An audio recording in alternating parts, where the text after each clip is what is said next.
আমাদের মাঝে আছে গোপগ্রাম ইউনিয়নের সাবেক সাধারণ সম্পাদক শফিকুল ইসলাম এবং আমাদের সিনিয়র সহসভাপতি সাবেক আইব আলী মিলিটারি।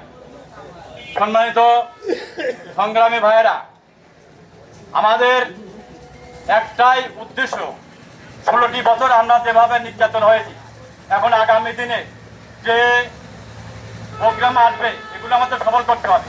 কারণ আমাদের একটাই লক্ষ্য যে আমাদের আগামী দিনে বিএনপির সরকার, আমরা বিএনপি করে বিএনপির সরকার পরিত্যাগ করতে হবে।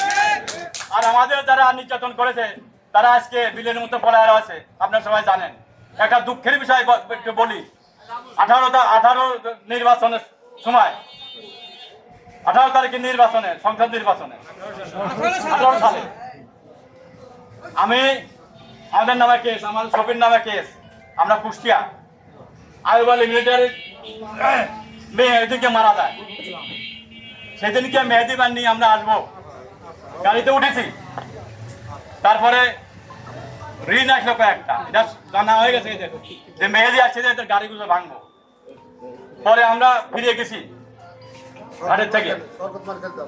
সেদিনকে কারা কারা লাঠি নিয়ে এই জায়গা ছিল সব কিন্তু আমরা জানি।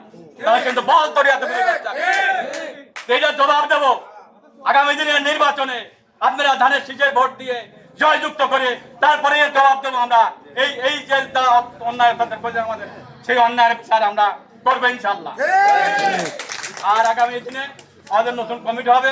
আপনারা জানেন, যারা জেল খাটে, যারা পলায়বার আছে, যাদের নামে মামলা 5-7টা, আপনারা সেগুলো বিবেচনা করে আপনারা ওয়ার্ড কমিটিগুলো গঠন করবেন এবং ইউনিয়ন কমিটি আপনারা গঠন করবেন। এটুকু আশা রেখে আপনারা সবাইকে ধন্যবাদ জানিয়ে আমি শেষ করছি। আল্লাহ হাফেজ। বাংলাদেশ জিন্দাবাদ।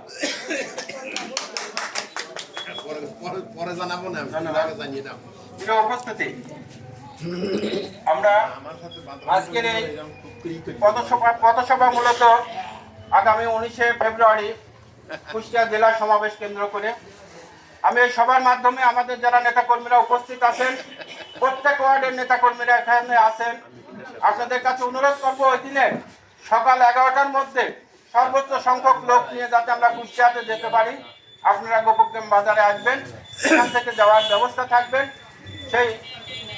তারপরে আমরা খোকসা হয়ে খোকসার বহর সহ একযোগে সৈয়দ আমজাদ এবং আনিস ভাই এবং খোকসার নেতৃবৃন্দের নেতৃত্বে আমরা কুষ্টিয়া যাব।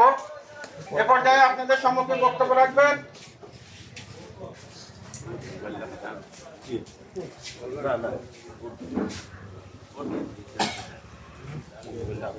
এ পর্যায়ে আপনাদের